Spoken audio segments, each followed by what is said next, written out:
చంద్రబాబు నేతృత్వంలోని తెలుగుదేశం పార్టీ సంచలన నిర్ణయం తీసుకుంది.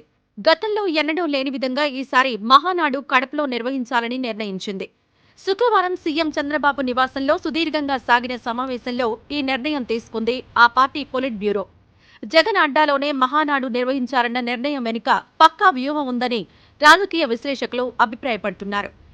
పార్టీ వ్యవస్థాపకుడు మాజీ సీఎం స్వర్గీయ నందమూరి తారక రామారావు జయంతి సందర్భంగా మహానాడు నిర్వహించడం ఆనవాయితీగా వస్తోంది.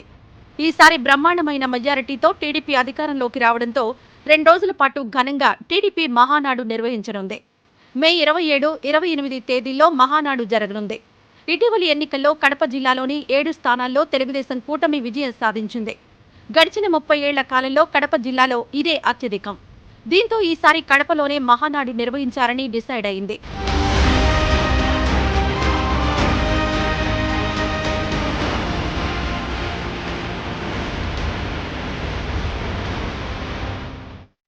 వైఎస్ రాజశేఖర రెడ్డి హయాంలో కడప జిల్లా కాంగ్రెస్ పార్టీకి కంచుకోటగా మారింది.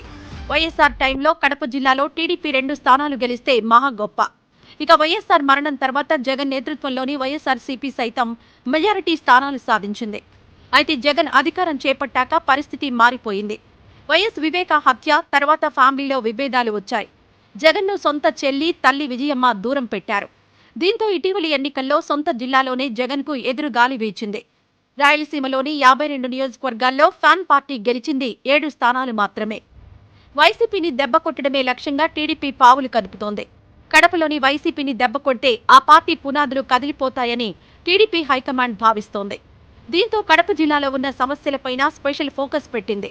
జిల్లాలో కొత్త నాయకత్వాన్ని ప్రోత్సహించాలని నిర్ణయించింది. ఇక త్వరలో జరగబోయే స్థానిక సంస్థల ఎన్నికల్లో జగన్ సొంత నియోజకవర్గం పులివెందులతో పాటు కడపలోనూ గెలవాలని పట్టుదలతో ఉంది టీడీపీ.